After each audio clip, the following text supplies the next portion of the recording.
ফাহাদের চোখ সরছে না। তুলি মেয়েটা এত সুন্দর কেন? তাকিয়ে থাকতে ইচ্ছে করে। তনিমাকে দেখলে তো এমন অনুভূতি হয় না। এভাবে কি দেখছেন? তোমাকে। এত সুন্দর না হলেও পারতে। কি যে বলেন আপনি? সত্যি বলছি, একটুও বাড়িয়ে বলছি না।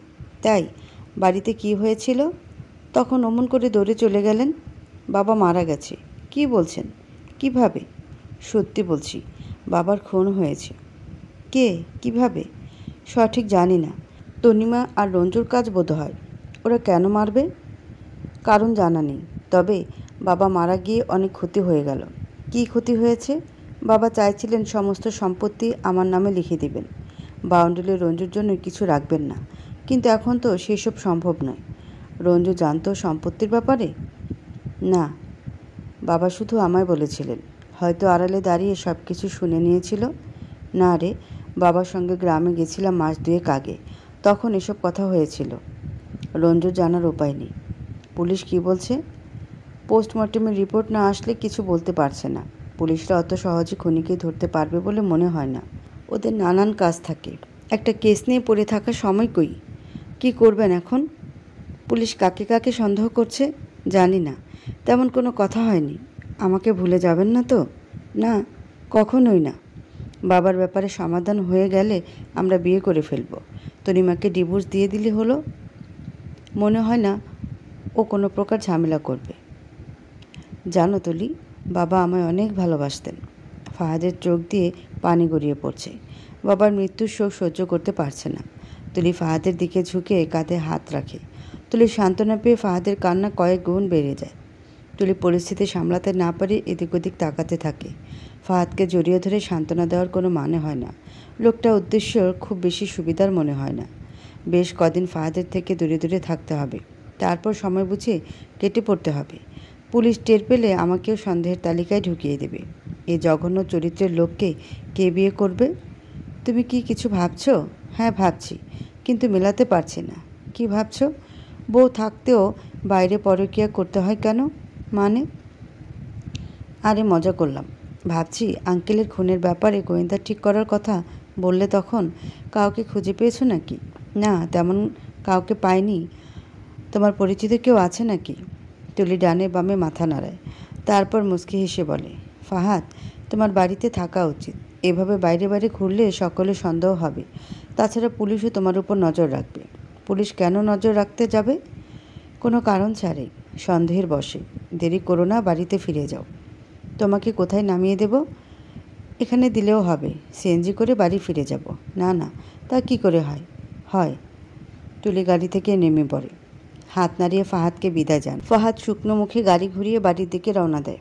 তুলির সঙ্গে পরিচয় হওয়ার পর থেকে তনিমার সঙ্গ ভালো লাগে না। বেশ কয়েকদিন ধরে মদের নেশাটা মাথা চাড়া দিয়েছে। নেশার কারণে বাড়িতে ফেরা হয় না। রুবেলের বাড়িতে রাত পার হয়ে যায়। রুবেল ছেলেটা বেশ কাজের। একাই থাকে বাড়িতে। ঝামেলা করার কেউ নেই। তুলি গাড়ি থেকে নেমে নিজের মাকে কল দেয়। উৎসাহিত গলায় বলে, মনির চৌধুরী মারা গেছে। আমার প্রতিশোধ সম্পন্ন হলো। ওপাশ থেকে কোনো আওয়াজ আসে না।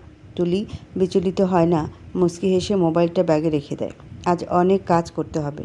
চারপাশ দোলন চাপার গন্ধে মম করছে। এখন কি দোলন চাপা ফোটে? বিছানায় শুয়ে আকাশ পাতাল ভাবছি। বাবার খুনের ব্যাপারে কোনো হদিস পাওয়া যাচ্ছে না। পুলিশও তেমন কোনো গুরুত্ব দিচ্ছে না। রিপা মেয়েটা আসার পর থেকে আমার পিছনে পড়ে রয়েছে। তাকেও এড়িয়ে যেতে পারছে না। মেয়েটা মাঝে অদ্ভুত ক্ষমতা আছে, কিন্তু সেই ক্ষমতা বোঝার মতো বুদ্ধি আমার নেই। ভাইয়া ভাবির সংসারে ফাটল ধরেছে। ভাইয়া যাওয়ার পর থেকে ভাবির কান্না থামছে না। মা বাবাও তাকে শান্ত করতে পারছে না। গ্রাম থেকে কাকা আর ফুপু এসেছে। বাড়িতে ঢুকতে না ঢুকতেই কান্না জুড়ে দিল। ভাই হারিয়ে গেছে এ কথা মানতে পারছে না। অথচ বেঁচে থাকতে কখনো তেমন খাতির নজরে পড়েনি। মানুষ মরলে দুদিনের জন্য তার প্রতি ভালোবাসা বাড়ে, তারপর চিরতরে ভুলে যায়। মনে লাগলেও গায়ে লাগে না। দুপুরে সাগর কাকাদের বাড়ি থেকে ভাত তরকারি দিয়ে গেছে। মরা বাড়িতে নাকি রান্না হয় না। কাকিমার হাতের রান্না বেশ দারুণ। খাওয়ার সময় ভালোই লাগছিল। ওনারা চাইলেই একটা রেস্তোরাঁ খুলতে পারেন। প্রচুর লোকের ভিড় হবে। আমি তো রোজই যাব। রঞ্জুবাবু ঘরে আছেন? হ্যাঁ, ভেতরে এসো। কি করছেন?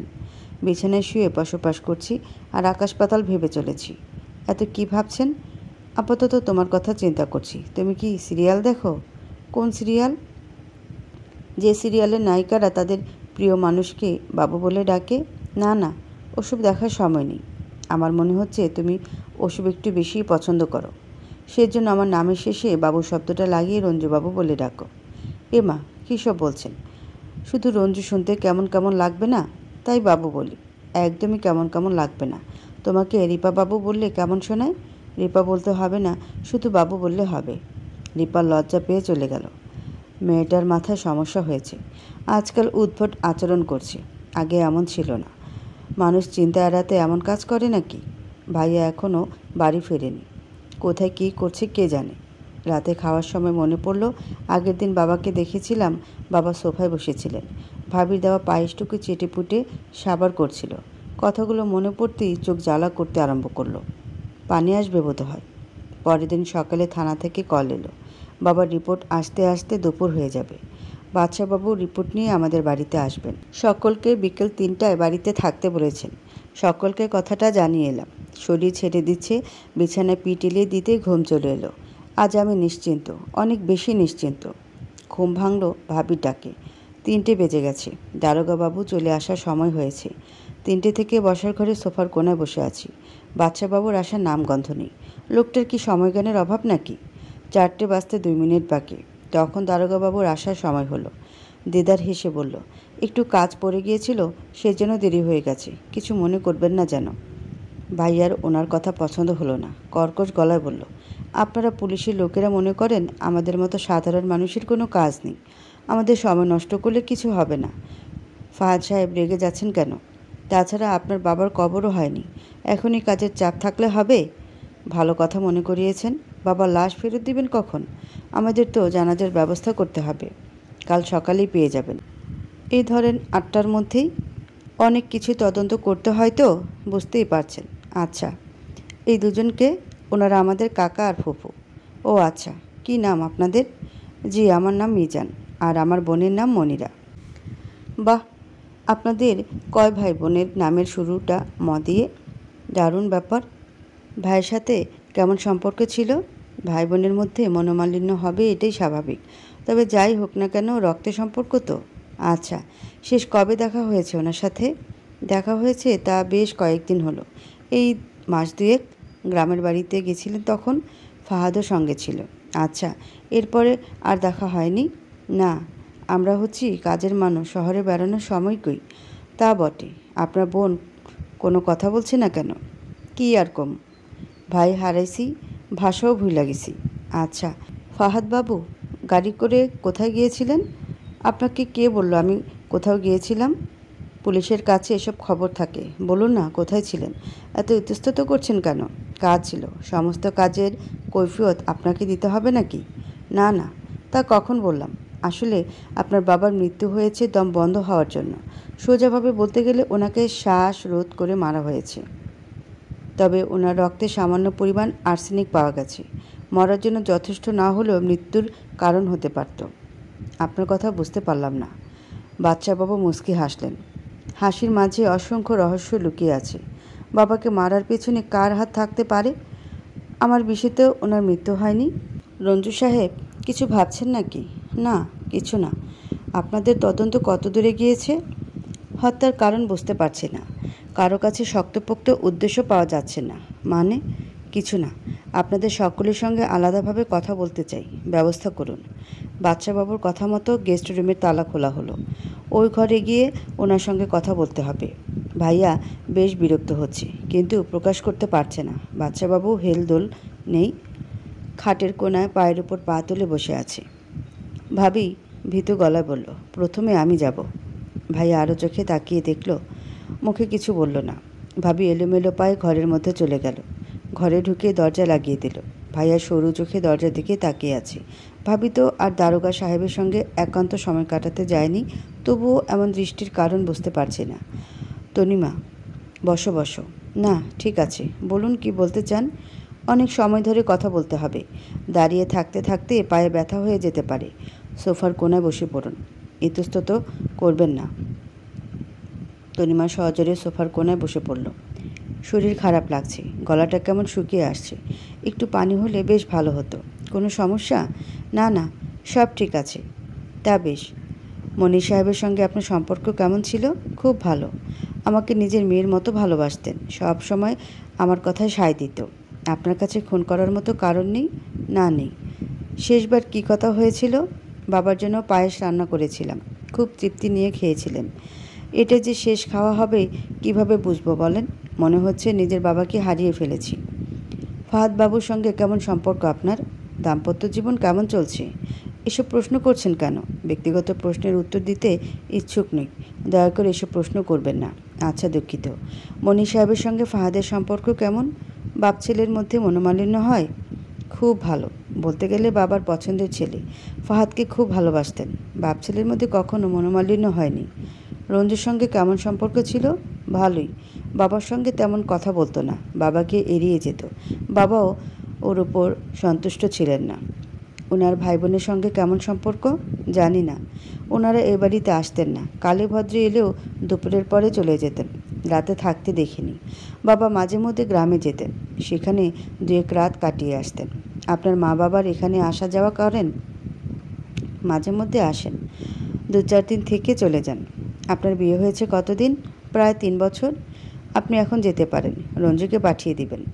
তরিমা উঠে দাঁড়ায়। বাবা মারা যাওয়ার দিন রঞ্জুর ওষুধ এনে দিয়েছিল। এ কথা বললে বোধ হয় ভালো হতো। দরজা দিয়ে বের হওয়ার সময় পিছন ফিরে তাকায়। কিছু বলবেন? না, কিছু না। তনিমা রুম থেকে বেরিয়ে যায়। রঞ্জুর কাছে গিয়ে বলে, দারোগা সাহেব তোমাকে যেতে বলেছেন, তুমি গিয়ে কথা বলো। আমি বরং ওনার জন্য 1 কাপ চা বানিয়ে আনি। রঞ্জু তনিমার কথায় উত্তর দেয় না, গটগট করে রুমের ভিতর গিয়ে দরজা লাগিয়ে দেয়। বিরক্ত গলায় বলে, কি বলবেন আমাকে? অনেক কিছু। শুনেছি সামনে আপনার বিয়ে। পাত্রী পছন্দ হলো? কি সমস্যা আপনার? সবসময় এমন হেয়ালি করেন কেন? এমনিতেই যান্ত্রিক মানব হতে ইচ্ছে করে না। তাছাড়া সবসময় কাজের কথা বলতে হবে এমন তো নয়। কি বলবেন বলেন তাড়াতাড়ি। ব্যস্ত নাকি? না, তেমন কোনো কাজ নেই, তবে আপনার সঙ্গে কথা বলতে ইচ্ছে করে না। কেন? আমাকে অপছন্দের কারণ কি? কোনো কারণ ছাড়াই। বুঝলেন রঞ্জু সাহেব, শুধুমাত্র অপরাধীরাই আমায় পছন্দ করে না। সাধারণ মানুষের কাছে এসব হেয়ালি বেশ ভালো লাগে। কাজের কথা বলুন, কি জানতে চান? কিছু জানতে চাই না, আপনি যেতে পারেন। রঞ্জু মুখ বিকৃত করে মনে মনে কয়েকটা গালিও দেয়। বাচ্চা বাবুর মাথায় সমস্যা আছে কি না কে জানে। বাচ্চা কিছু বলে না, চুপচাপ রঞ্জু চলে যাওয়ার দিকে তাকিয়ে থাকে। ছেলেটা সবসময় ডান পা আগে বাড়ায়, ঠোঁটের কোণে চাপা হাসি ফুটে ওঠে বাচ্চার, যেন অনেক বড় সমস্যার সমাধান করে ফেলেছে। রঞ্জুর পরে ফাহাদ রুমের ভেতর প্রবেশ করে। 2 মিনিট কথা বলার পরে বেরিয়ে আসে। একে একে সকলের কথা বলা শেষ হয়। তনিমা চায়ের কাপ হাতে দাঁড়িয়ে আছে। বেশি দেরি হলে চা ঠান্ডা হয়ে যাবে, তখন আরেক বিপত্তি। কারো সামনে ঠান্ডা চা এগিয়ে দেওয়া যায় না। কফি হলে অন্য ব্যাপার ছিল। বাচ্চাবাবু চা খাওয়ার অপেক্ষা করলেন না, কথা শেষ করে বেরিয়ে গেলেন। তনিমা শুকনো মুখে চায়ের কাপের দিকে তাকিয়ে থাকলো। দারোগার জন্য ভালোই দরদ হয়েছে দেখছি, আগ বাড়িয়ে চা করে খাওয়ানো হচ্ছে। এসব কি বলছো তুমি? লোকটা বাড়ি এসেছে দেখে চা করেছি। ফাহাদ কিছু বলল না। তনিমার বাবার দিকে তাকিয়ে ঘরে চলে গেল। পরিস্থিতি কেমন থমকে গেছে। চরকির মতো এক জায়গায় ঘুরছে যেন। খুনের কুলকিনারা হচ্ছে না। পুলিশ কাকে সন্দেহ করছে বোঝার উপায় নেই। রাতটা নির্বিঘ্নে কেটে গেল। হাবু মিয়া পরের দিন সকালে মনি সাহেবের লাশ নিয়ে এলেন। বাড়িতে লোকজনের ভিড়। বাচ্চা ছেলেমেয়েরা লাশের দিকে দৌড়ে আসছে। কেউ হাত উঁচু করে লাশের দিকে ইশারা করছে। মহিলারা সুপারি পাতার বেড়ার আড়ালে দাঁড়িয়ে সব কিছু লক্ষ্য করছে। জোয়ান ছেলেরা বাঁশঝাড় থেকে বাঁশ কেটে আনছে। কেউ কেউ কবর খুঁড়ছে। সব মিলিয়ে হুলস্থুল কাণ্ড। 10টার দিকে জানাজার নামাজ। মাইকিং করে সকলকে জানিয়ে দেওয়া হয়েছে। লোকের ভিড় বাড়ছে। নামাজের আগে ফাহাদ ধরা গলায় বলল, আমার আব্বার কাছে কেউ টাকা পয়সা পেলে আমাদেরকে বলবেন, আমরা তার দেনা পরিশোধ করে দেব। আব্বা কখনো কারোর সাথে খারাপ ব্যবহার করলে, কাউকে কষ্ট দিলে ওনাকে মাফ করে দেবেন। না না, ওনার প্রতি কোনো দাবি নেই, উনি ভালো মানুষ ছিলেন। বেশিরভাগ লোক সুর মিলিয়ে কথাটা বলল। লাশ কবরে রাখার পর ভিড় পাতলা হতে শুরু করলো। রঞ্জুর মাথা ধরেছে, সে ঘরে শুয়ে বিশ্রাম নিচ্ছে। লাশ কবরে রাখার পরেই ঘরে চলে গেছে। হাবু মিয়া কবরের পাশে দাঁড়িয়ে এক নাগারে কাঁদছে, যেন তার পরম আত্মীয় মারা গেছে। ওনার কাজে ফাহাদ বেশ বিরক্ত হচ্ছে। হাবু মিয়া, বাবার কেসের কোনো সমাধান হলো? না, এখনও হয়নি। বাচ্চা সাহেব এ ব্যাপারে ভালো বলতে পারবে। আপনারা কি করছেন বুঝতে পারছি না। কতদিন হয়ে গেল কোনো কিছুর হদিস পেলেন না। রাগ করো না বাবা, তোমার কষ্ট আমি বুঝতে পারছি। আমারও যে বাবা নেই। কথাগুলো বলে উনি হু হু করে কাঁদতে আরম্ভ করলো। লোকটা বোধহয় বাবাকে খুব ভালোবাসত। দুপুরে খাওয়ার পর হাবু মিয়া চলে গেলেন। কেসের সমাধান হলে আমাদেরকে জানিয়ে দেওয়া হবে। কাকা বা ফুপু কেউ গ্রামে ফিরতে পারবেন না, ওনাদের প্রয়োজন পড়বে। পরের দিন সকাল থেকে জীবনযাত্রা একদম স্বাভাবিক। দেখে বোঝার উপায় নেই এ বাড়িতে শোকের ছায়া আছে। ভাবির বাপের বাড়ি সবাই ফিরে গিয়েছে, প্রয়োজন পড়লে খবর দিতে বলেছে। সকলে শান্ত থাকলেও ফাহাদের মনে শান্তি নেই। গত দুদিন ধরে তুলির খোঁজ পাওয়া যাচ্ছে না। মোবাইল বন্ধ করে রেখেছে, বাড়ির ঠিকানা বদলে ফেলেছে। ওদের কি হলো, কোথায় চলে গেল, সেই চিন্তা ফাহাদের ঘুম হারাম হয়ে গেছে। পুলিশের কাছেও কিছু বলতে পারছে না। টিউশনিতে এসেছিলাম, দুপুর গড়িয়ে বিকেল হয়ে গেল, পড়ানো শেষ হচ্ছে না।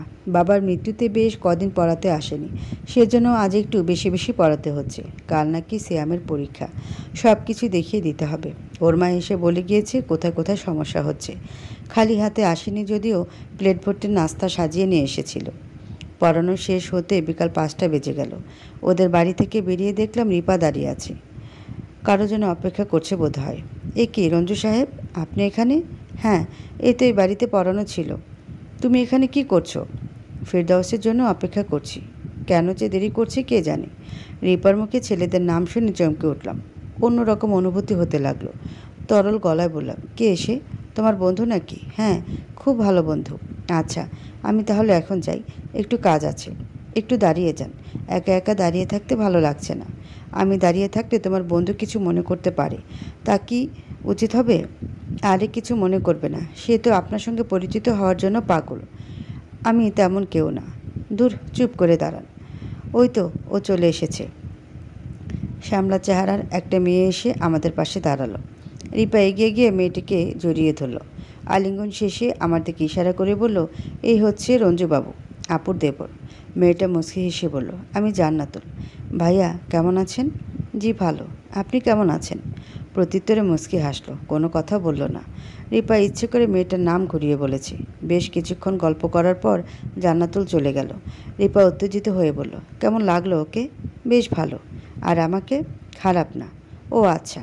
জানো রিপা, মনির চৌধুরী আমার নিজের বাবা না, উনি আমার মায়ের স্বামী। রিপা যেন আকাশ থেকে পড়ল। অবাক কণ্ঠে কী বলে চিৎকার দিল। প্রত্যুত্তরে কিছু বললাম না, শুধু মুচকি হাসলাম। রিপা এখন জান্নাতুলের ব্যাপারটা ভুলে যাবে, বিব্রতকর প্রশ্ন করবে না। সত্যি বলছেন? হ্যাঁ সত্যি বলছি, তোমার কাছে মিথ্যে বলার প্রয়োজন নেই। তাহলে কে আপনার বাবা? ছিলেন একজন, অনেক দিন আগের একটা ছবি আছে আমার কাছে, বেশ পুরনো ছবি, সাদা কালো। কিন্তু তুমি কিভাবে দেখবে বলো? আপনি দেখাতে চাইলে নিশ্চয়ই দেখতে পাবো। দরকার হলে আপনার সঙ্গে ও বাড়িতে ফিরে যাব। কেউ কিছু মনে করবে না? না, কে কি মনে করবে? তাছাড়া নিজের বোনের বাড়ি যাওয়ার জন্য কোনো কারণে দরকার পড়ে না। ওদিকটায় কেউ নেই, চলো দুজনে ওখানে গিয়ে বসি। কেন, বিশেষ কিছু বলবেন? এমনিতেই, তোমার অসুবিধা হলে চলে যেতে পারো। না ঠিক আছে, আমিও যাচ্ছি আপনার সাথে। রিপা আমার পিছন পিছন নদীর পাড়ে এলো। নদীর পাড় বললে ভুল হবে, নদীর আকাশ সরু নালার মতো, তবুও নদী তো নদী। বুকের ভিতর জমিয়ে রাখা কথাগুলো কাউকে বলে দিতে ইচ্ছে করছে। অনেক দিন তো হলো। জানো রিপা, আমার বাবা স্কুল শিক্ষক ছিলেন। সকাল 8টায় স্কুলের উদ্দেশ্যে রওনা দিতেন, বাড়ি ফিরতেন সন্ধ্যার দিকে। মায়ের সঙ্গে থাকতাম। মনির সাহেব প্রায় আমাদের বাড়িতে যেতেন, কোনো দিন পাকা কলা হাতে, কখনো শুকনো কদবেল। মায়ের এসব একদমই পছন্দ ছিল না। মাঝে মধ্যে ওনাকে আসতে নিষেধ করতেন। মায়ের কেন অসুবিধা হতো কিছু বুঝতাম না, বরং উনি গেলে বেশ খুশি লাগতো। মজার মজার খাবার নিয়ে আসতেন। কেন, উনি কি আপনাদের আত্মীয় ছিলেন? না, উনি ছিলেন বাবার বন্ধু। গ্রামের বাজারে কাঁচামালের গুদাম ছিল। সেবার গ্রামের মাঠে অনেক বড় করে মেলা হলো। বাবার কাছে বায়না ধরলাম মেলা যাওয়ার জন্য। বাবা স্কুল বাদ দিয়ে আমায় নিয়ে যেতে পারবেন না। অনেক বায়নার পর সিদ্ধান্ত হলো মায়ের সঙ্গে মেলায় যাব। বাবা স্কুল শেষ করে সোজা মেলায় আসবেন। তেঁতুল গাছের নিচে 3জন মিলিত হব, যে কথা সেই কাজ। বিকেলে মাকে নিয়ে মেলায় গেলাম। 3জন মিলে অনেক ঘোরাফেরা করলাম। মা ছিল পর্দানশীল মেয়ে, বোরকা নিকাবে মুখ ঢেকে রাখতেন সব সময়। জীবন দশায় দ্বিতীয়বার মেলায় এসেছিলেন আমার জন্য। এ নিয়ে পরে অনেক বকাবকি শুনেছি। বেশ কিছু সময় মেলায় ঘোরার পর মুষলধারে বৃষ্টি নামলো। সকলে এদিক ওদিক ছুটতে লাগলেন। দোকানিরা নিজেদের জিনিস সামলাতে হিমশিম খাচ্ছে। বাবা আমাদের দুজনকে নিয়ে মনির চৌধুরীর গুদাম ঘরে আশ্রয় নিলেন। গুদাম ঘরটা ছিল মাঠের এক কোণায়। আমরা বাদে অন্যরাও ছিল। মনির চৌধুরী এগিয়ে এসে বললেন, আরে মোতালেব মাস্টার যে, হঠাৎ মেলায় যে কি মনে করে? আর বলিস না, ছেলেটা ভীষণ বায়না করছিল। কি আর করার। হ্যাঁ ভাই, আজকালকার ছেলেদের বায়না এমনই হয়। সাথে কে? ভাবি নাকি? হ্যাঁ, ওই ছেলেকে নিয়ে এসেছে। আমি তো মাত্র এলাম। ভাবিকে নিয়ে বাইরে দাঁড়িয়ে আছিস কেন? ভেতরে এসে বসবি না? ভাবি আসুন তো। এই লোকটা সে প্রাইমারি স্কুল থেকেই হাদা, বই ছাড়া কোনো কিছু ওর মাথায় ঢোকে না। কথাগুলো বলে উনি অট্ট হাসি হাসলেন। মা কিছু বললেন না, ওই জায়গায় দাঁড়িয়ে রইলেন। বাবা মাকে তাড়া দিয়ে বলল, ভেতরে গিয়ে বসো, এখানে লোকের ভিড় বাড়ছে। মনির আমার অনেক পুরনো বন্ধু, প্রাইমারি স্কুলে একসাথে পড়েছি। মা ধীর পায়ে হেঁটে গোদামঘরের ভেতরে গিয়ে বসলো। সঙ্গে আমিও গেলাম। মনির চৌধুরী আমাদের জন্য নোনতা বিস্কুট নিয়ে এলেন, সাথে এক গ্লাস পানি। খাবারগুলো দিয়ে উনি বাইরে চলে গেছিলেন। মায়ের বোধহয় তৃষ্ণা লেগেছিল। নিকাব সরিয়ে পানি খেলেন। দরজার ওপাশ দিকে কেউ একজন উকি দিয়ে মায়ের মুখ দেখল। সেই থেকে শুরু। এরপর প্রায় দিন মনির চৌধুরী আমাদের বাড়ি আসতেন। বাবা না থাকলে ঘন্টার পর ঘন্টা বসার ঘরে বসিয়ে বাবার জন্য অপেক্ষা করতেন।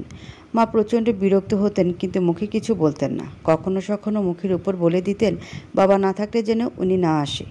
উনি মায়ের কথা আমলে নিতেন না। ঠোঁট বাঁকিয়ে মুচকি হাসতেন, নরম গলায় বলতেন, বেজায় তেজি, এমন মেয়ে মানুষ সোনার হরিণ। আমি তখন অনেক ছোট, সব কিছু ভালো মতো খেয়াল নেই। ওনার কথার মানে বুঝতাম না। মাঝে মধ্যে ভাবতাম বাবার কাছে জিজ্ঞেস করব কথাগুলোর মানে কি, কিন্তু বাবাকে দেখলে এসব কথা মনে থাকতো না। এরপর একদিন বাবা মারা গেলেন। গ্রামের সকলে মনির চৌধুরীকে অনুরোধ করলো মাকে বিয়ে করার জন্য। মহিলা একা একা কোথায় যাবে, কি খাবে? ছোট্ট একটা ছেলেও আছে। মনির সাহেব খুশি মনে রাজি হয়ে গেল। তবে মা একটুও রাজি ছিলেন না। কিন্তু আমাদের হাতে কোনো উপায় ছিল না। সত্যি অসহায় হয়ে পড়েছিলাম। এ কি, আপনি কাঁদছেন কেন? কোথায় কাঁদছি? চোখে পোকা পড়েছি। ও আচ্ছা, দুজনে মিলে কফি খেলে কেমন হয়? আজ না, অন্য কোনো দিন। তুমি বরং বাড়ি ফিরে যাও, আমার কিছু কাজ আছে। কথাগুলো বলে এক মুহূর্ত দেরি করলাম না। রিপাকে রেখে হাঁটা ধরলাম। গলা জড়িয়ে আসছে। রিপার সামনে নিজের দুর্বলতা প্রকাশ করতে চাই না। আজ অনেক কিছু বলে ফেলেছি। আমি জানি এই ব্যাপারে রিপা কাউকে কিছু বলবে না, বরং আমার দুঃখে নিজেও কিছুটা কষ্ট পাবে। চলে আসার সময় পিছন ফিরে তাকালাম না। তাকালে হয়তো নজরে আসতো রিপা অবাক চোখে আমার যাওয়ার দিকে তাকিয়ে আছে। চোখে মুখে অভিমানের কালো মেঘ ভিড় করতে আরম্ভ করেছে। বাড়ি ফিরে দেখলাম ভাইয়া সোফায় বসে আছে। ফুপুর সঙ্গে কথা কাটাকাটি হচ্ছে। ফুপু ভীষণ চটে আছে। আমায় দেখে মুখ বেঁকিয়ে বলল, তোর জন্য নিজের ভাইপোর লগে ঝগড়াঝাটি করতে হয়। আমি আপনাকে ঝগড়া করতে বলিনি।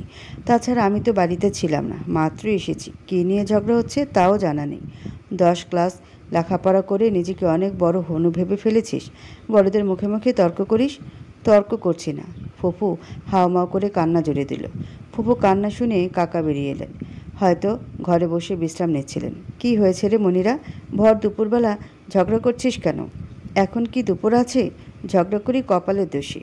কাকা কিছু না বলে বাইরের দিকে হাঁটা দিল। চোখে মুখে বিরক্তি, যেন এখানে এসে অনেক বড় ভুল করে ফেলেছে। কথা বাড়ালাম না। বিছানায় গিয়ে পিঠ এলিয়ে দিলাম। সব কিছু এলোমেলো লাগছে। বুকের বাঁ পাশে চিনচিনে ব্যথা অনুভব করছি। অনেক দিন আগের ব্যথাটা ভীষণ কষ্ট দিচ্ছি। তনিমা, তুমি কি রেগে আছো?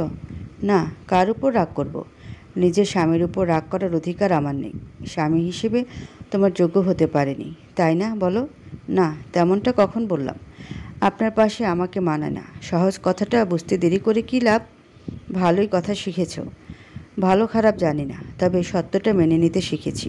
অনেক তো হলো, মিথ্যে আশা বুক বেঁধে কী লাভ? বাহ, চমৎকার। খুশি হলেন নাকি? উপহাস করলেন? কিছু না। একটা প্রশ্ন করব, বলো। বিয়ে হয়েছে 3 বছর হতে চলল, আমি আজও মা হতে পারিনি। কেন? জানি না। আপনি ঠিকই জানেন। আল্লাহ দেয়নি বলে হয়নি। কিন্তু আপনি কি করছেন? ফাহাদ কথা বাড়ালো না। চুপচাপ মোবাইলের দিকে তাকিয়ে রইল। তনিমাও বুঝতে পারলো কথা বাড়িয়ে লাভ নেই। ফাহাদ এই মুহূর্তে তাকে কিছুই বলবে না। এই প্রসঙ্গে এলেই ফাহাদ চুপ হয়ে যায়। হয়তো নিজের অন্যায়ের কথা মনে করে ভাষা হারিয়ে ফেলে। তনিমাও কথা বাড়ায় না। চোখ মুছে ঘর থেকে বেরিয়ে আসে। রঞ্জু বাড়ি ফিরে ঘরে ঢুকেছে। ওকে ডেকে কিছু খেতে দিতে হবে। দুপুরবেলা না খেয়ে বেরিয়েছিল। বেশ কিছু সময় ধরে রঞ্জুর মোবাইল বাজছে। রঞ্জু ছেলেটা বিছানার এক কোণে বালিশ কোলে নিয়ে ঘুমিয়ে আছে। রিংটোনের শব্দ তার কানে পৌঁছাচ্ছে না। রঞ্জু, তোমার মোবাইল বাজছে, উঠে দেখো কে কল করেছে। ভাবির ডাকে আড়মোড়া ভেঙে উঠে বসলাম। 53 বার কল এসেছে, তার মধ্যে 3 বার থানা থেকে, বাকিগুলো রিপার নম্বর থেকে। মোবাইল হাতে নেওয়ার 25 সেকেন্ডের ভেতর আবার কল এলো। বাচ্চাবাবু কল দিয়েছি। রঞ্জু সাহেব বলছেন? জি, আমরা আপনার বাবার খুনিকে ধরে ফেলেছি। কাল সকালে সবাই মিলে থানায় চলে আসবেন। আচ্ছা, সবাই আসবেন, কিন্তু কেউ যেন বাদ না পড়ে। খুনি ধরা পড়েছে এ কথা সবাইকে জানিয়ে দেন। ঠিক আছে। কল কেটে গেল। দ্রুত পায়ে বসার ঘরের দিকে ছুটলাম। কেউ নেই। দোতলায় ফিরে এলাম। ভাইয়া নিজের ঘরে শুয়ে মোবাইল দেখছি। ভাইয়া, বাবার খুনি ধরা পড়েছে। ভাইয়া লাফ দিয়ে উঠল, উত্তেজিত গলায় বলল, তোকে কে বলেছে? বাচ্চাবাবু কল দিয়েছিলেন, উনিই বললেন কাল আমাদের থানায় যেতে বলেছেন। ভাইয়ার চোখ মুখ ফ্যাকাশে হয়ে গেল।